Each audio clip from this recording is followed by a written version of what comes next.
Good morning, everyone. We are coming to you with a pre-recorded edition of the Weekly Member Spotlight, and it's a little bit different of a spotlight this week. So I'm very excited to jump into our interview. But before we do, mostly because the spirit of this interview is really going to play on the benefit of our Apartment Association outreach program, I did want to take just a moment and remind everyone, please stay tuned in to the GCNKAA social media pages. We are going to be sending out a barrage of information about our upcoming Holiday Cheers for Outreach event.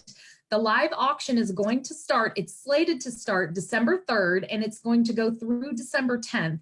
You've already received in your email box a registration to get that completed and get signed up for our virtual event this year.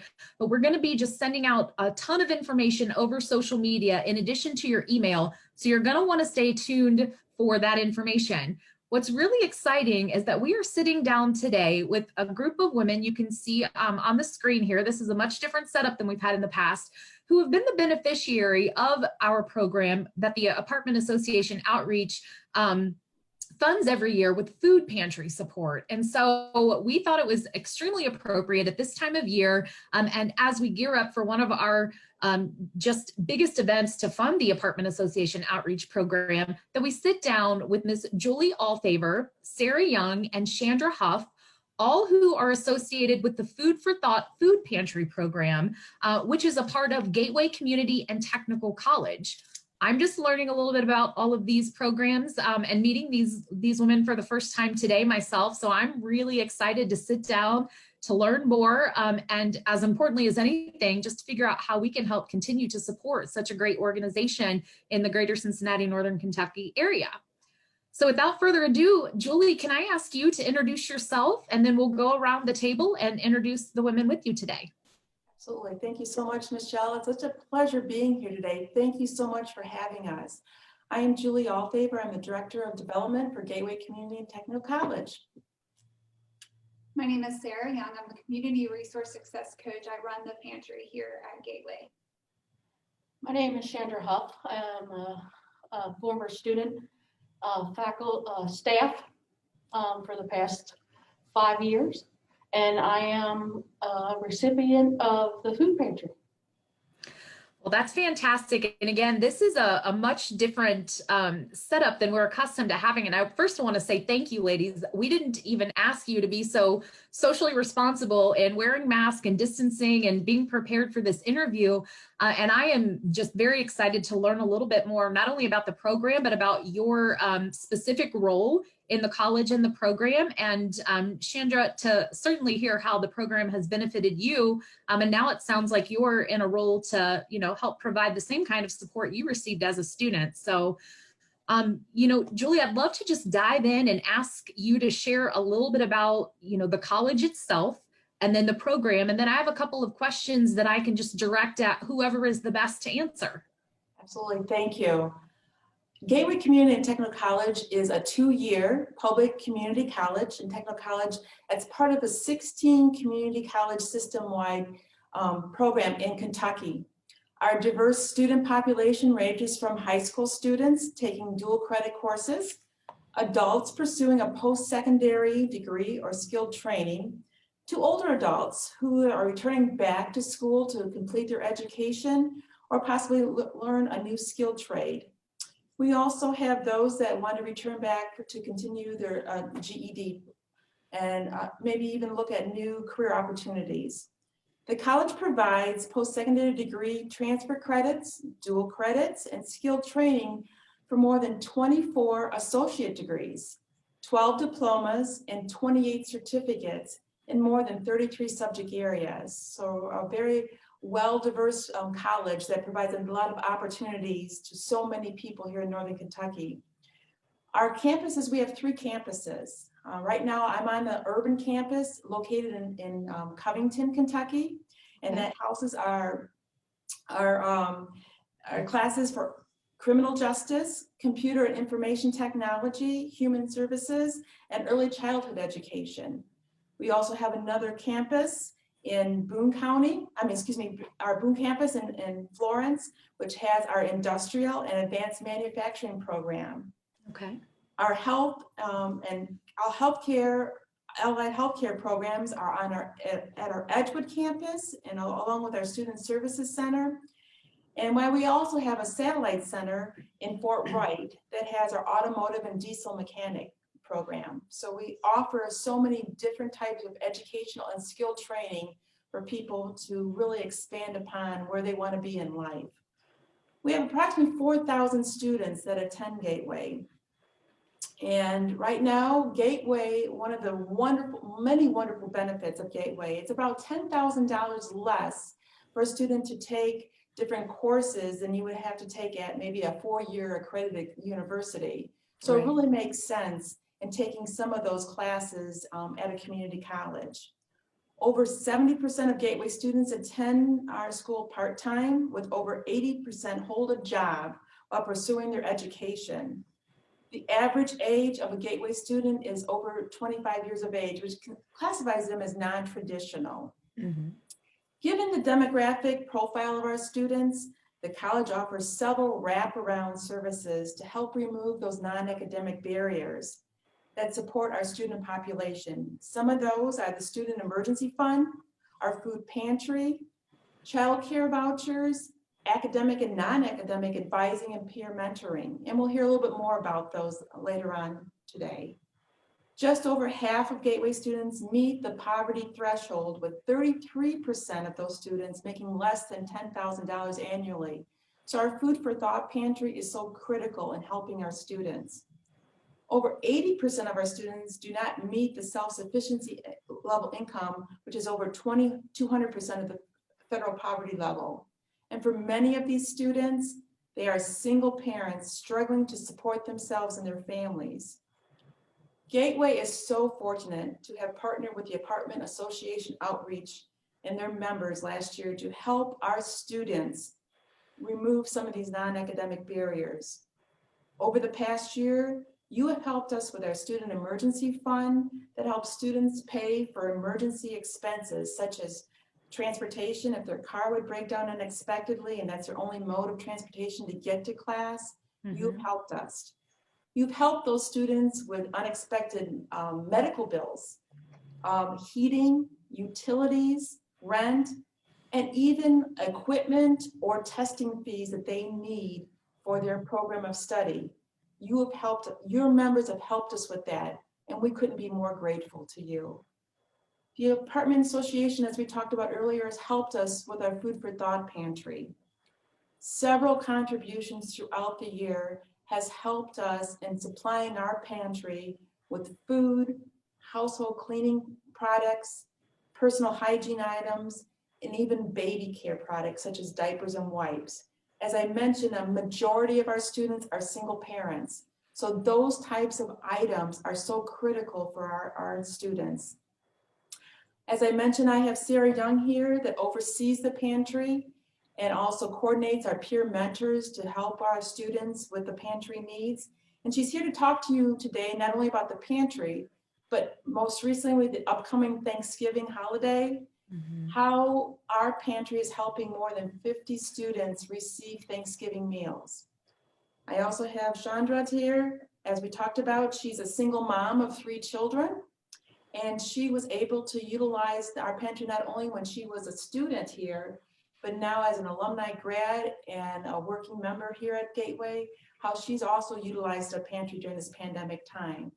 So at this point, I'd love to send it over to Sarah to talk a little bit more about our pantry.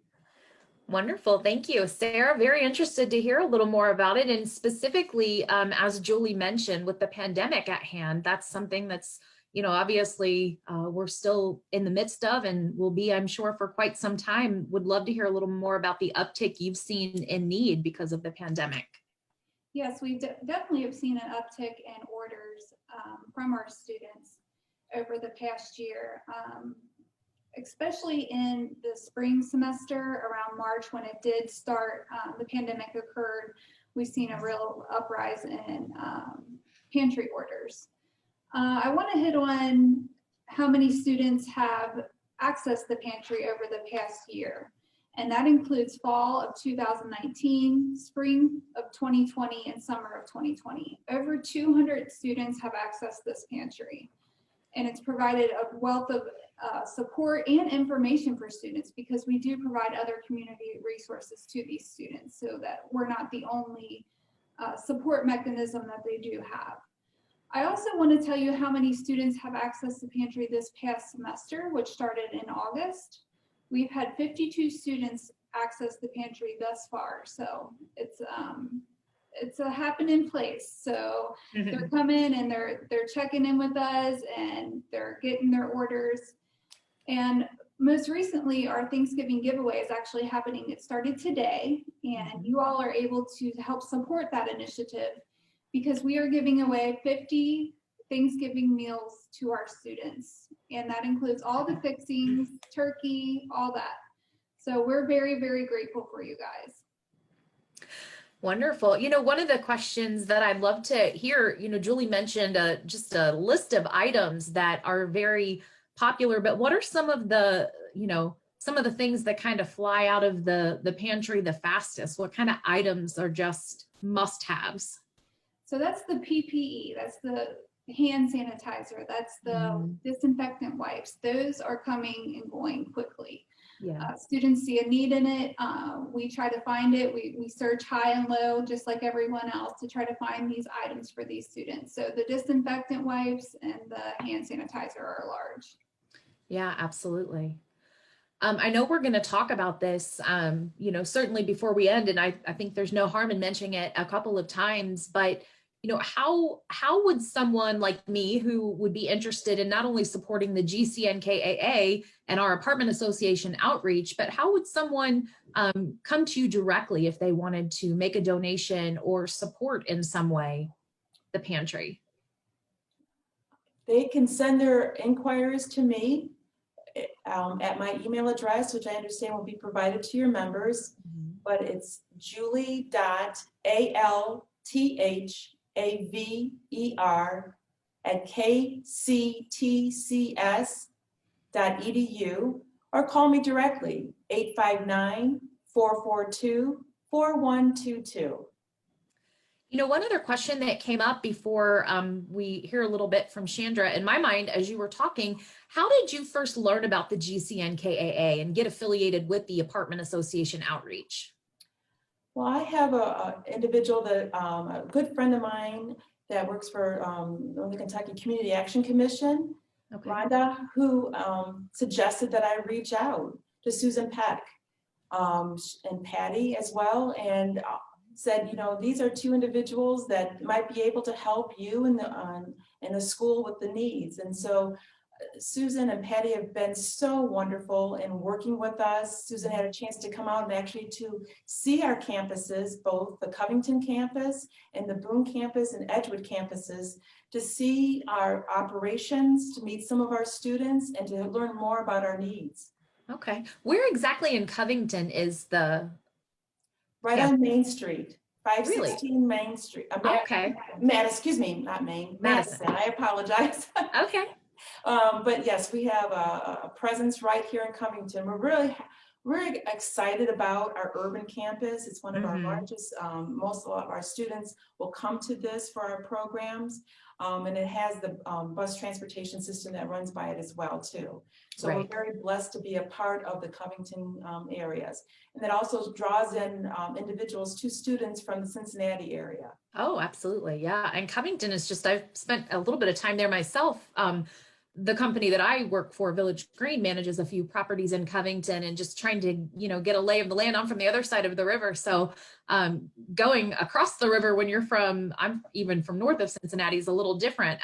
But I'm sure I walked right by there. I was kind of a couple weekends ago out and about walking through Covington trying to get my bearings. So that's interesting. And then just one other thing I wanted to make mention of, because I think, you know, again, I work for a primary member and a management company. And one of the things that came up when you were talking, Julie, is about, you know, we are really in our industry right now. One of our biggest struggles is hiring skilled maintenance associates. And so if there are any programs at the college that would, you know, line up with someone getting into the maintenance profession, doing general maintenance and repairs, and or specialty repairs with HVAC and plumbing and electrical, those sorts of things, It's not exclusive to Village Green by any stretch, but it is a common challenge right now to hire for skilled labor professionals in the maintenance industry. Absolutely. And besides our degree programs, we really pride ourselves on the skilled trade programs, Right. HVAC, industrial Yeah. maintenance, Yeah. welding. Yeah. Our population and those student population in those areas are growing exponentially. So Well, yes, that's really encouraging to hear. Sam Collier would be the person from our college that they would want to reach out to, or contact me and I will connect them to Sam, the dean, for those programs. Happy to, we are always happy to make connections. Yeah. Because we do what we do to support your organization. Our Right. students that become expertly trained in those areas come to work for your companies. Mhm. So we want to make those connections and we're happy to do so. Well, that's great. Well, it's really good to understand how the relationship started, and so encouraging to hear how the spirit of giving back is touching, students and just our fellow neighbors in Covington. So, and the other campuses where you have a presence. Chandra, I'd love to hand it over to you and hear a little bit more about your story and how you've benefited and how you're involved today with the college and the food pantry. Oh, thank you very much. I would have to start when I started in 2016. The first time I came here to the urban campus is actually where most of my study has been. I've been to Edgewood and stuff like that. But when I first came here, like she said, I am a single mother of 3.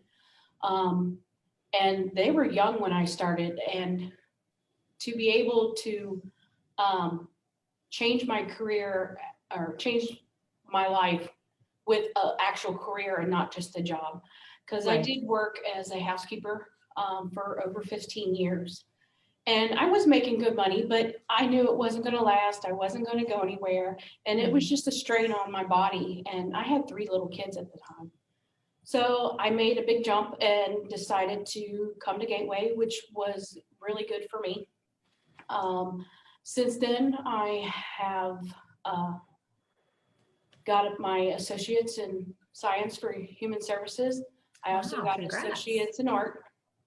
I have worked as a peer mentor for Sarah for 3 years. And now I am information commons lead at the Urban Center. Like you were saying, for donations, they can also bring them to us. We have a box downstairs right next to IC desk that we put them in.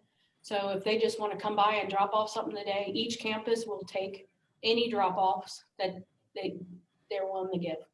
Wonderful. I first used the pantry right before I actually became a peer mentor. I decided to do human services, and the teacher I had at the time was talking about they volunteer, and I saw that they were hiring human services. And I was like, can I start as an intern for my class, but I would like to have a job. And they were telling me about it. And I'm like, food pantry, what kind of, and they let in to tell me about that. They even took me over and showed me it. And the girls that were working for her at the time were really good and really nice young ladies. And I am what they call a non-traditional student. I am in my 40s now. And it was a hard road to change from a job I knew I was making good money at, but I wasn't going to go anywhere, to something I've never done in my life. I graduated in 97 from high school, so it's been a long time since I've been at school. When I did come to the food pantry, there was I would hesitate. I didn't want to ask for help. I felt bad, like somebody else could really use this. Do I really need it, And they came and talked to me and said, this is how it works. If you feel that you need something, we'll try to find it. And the first time I came in, I was so embarrassed. I felt so bad. I mean, I was older than most of the peer mentors in there, but they were able to help me when it was really bad when I first started out, because I didn't have a job. When I quit that one and came over here to start classes, I didn't have the job the first year. I took the first year off. Mhm. And it was really hard. I had help outside, the outside barriers. I had some help. I did receive some food stamps, but when it gets to the end of the month, beginning of the next month, and you have to make stuff stretch, it's very hard. And that weighs on you when you have children. Mhm. It was bad. Do I do this or do I do that? Do I pay the electric or do I get food? And them are hard decisions when you come here.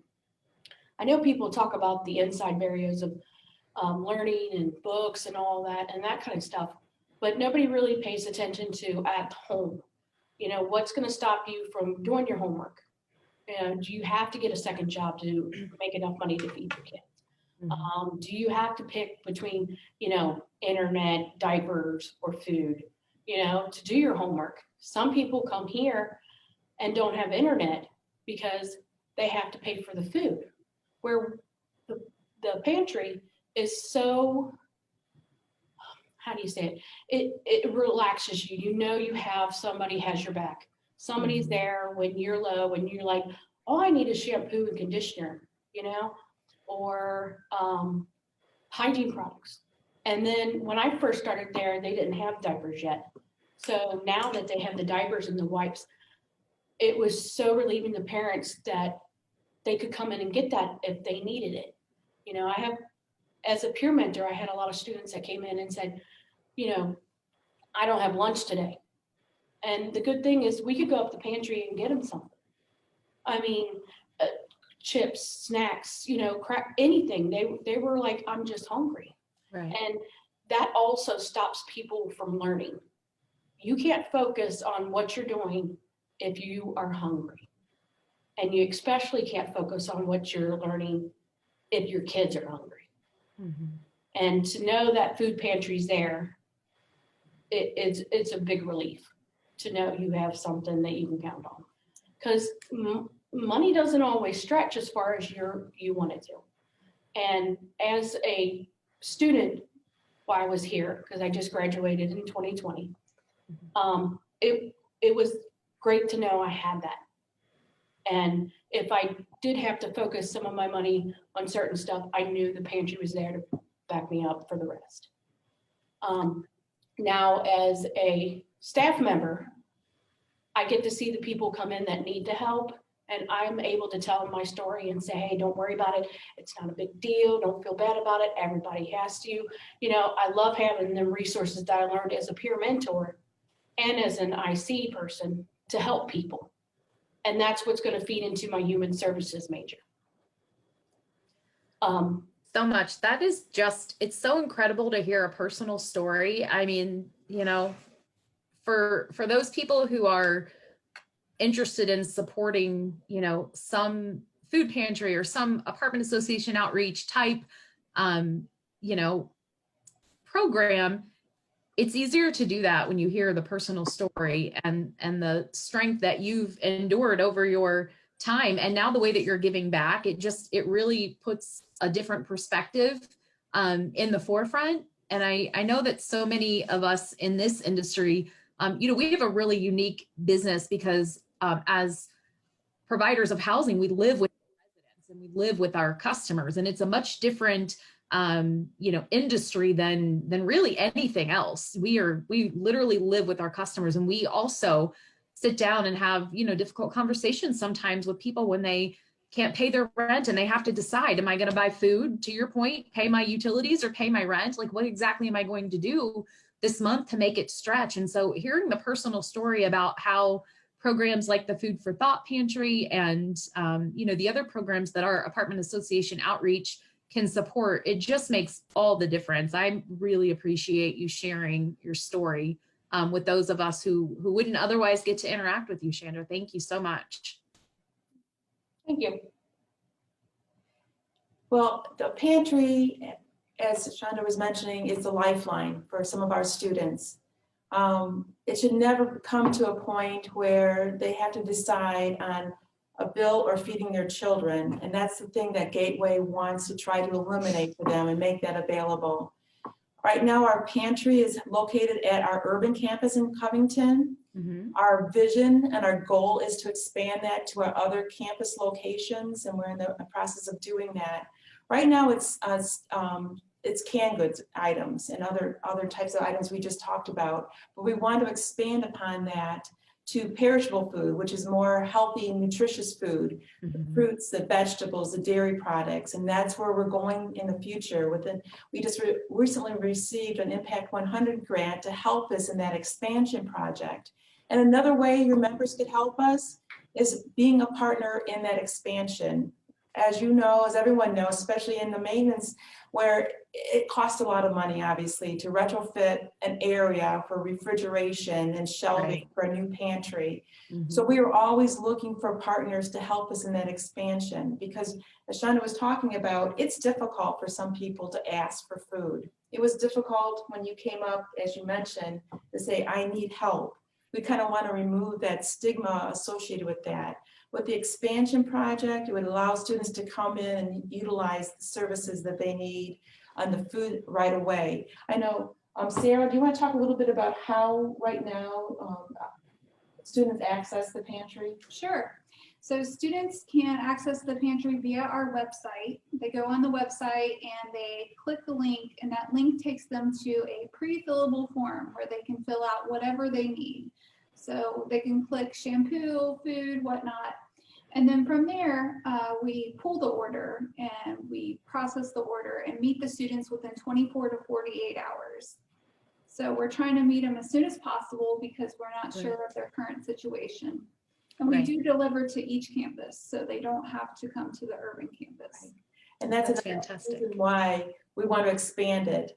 You know, the 24, 48 hours, wonderful job that Sarah and her peer mentors do, but we want immediate access, right, for our students. And right now, all the food is delivered to the other campuses. Our expansion project allows students to come directly then to the pantry and receive that food right away. So that's another need for expanding that. I know I just recently received a note from one of our students, Jennifer, who wrote, the food pantry gave me one less thing to worry about during these uncertain times. I am so glad I had the food pantry to go to. I struggled to get myself to the food pantry because I felt embarrassed to ask for assistance. Another student that mentioned that. So again, that expansion project just removes that other barrier. So again, I would just want to offer that for your members, if they're looking at how their dollars are going to make a direct impact, not only what they're doing right now, but for future, to help us with that expansion project.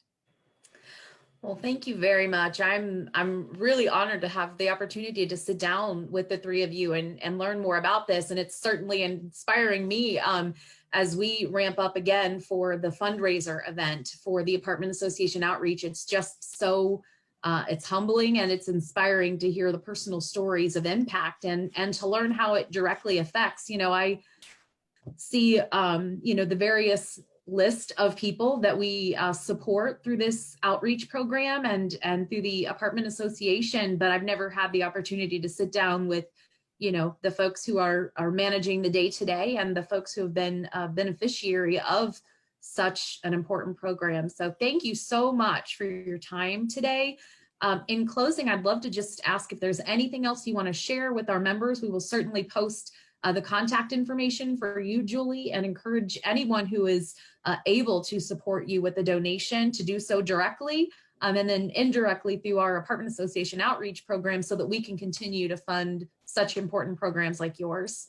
Can I just also conclude by saying thank you? It is with such a grateful heart that I want to say thank you. Thank you for your support to our school. Thank you so much for your support to our student and for just being a collaborative partner with Gateway. It is this time of year and throughout the year that we are so internally grateful for everything that you do for us. And I just want to say again, thank you. Well, thank you. Hope all of you ladies have a really pleasant Thanksgiving, and here's to a pandemic-free year of working through just whatever the normal needs are. I can only imagine how elevated that's been for you in you know, in the environment of students trying to react to learning virtually and kids at home learning virtually and all of the extra challenges and stress that go along with that. I'm sure everyone's had their work cut out for them there this year, but wish you the very best and we look forward to our continued partnership. Same here. Thank you again for your time this afternoon and giving us an opportunity to talk about our college and the food pantry. Thank you very much. Bye-bye. Goodbye.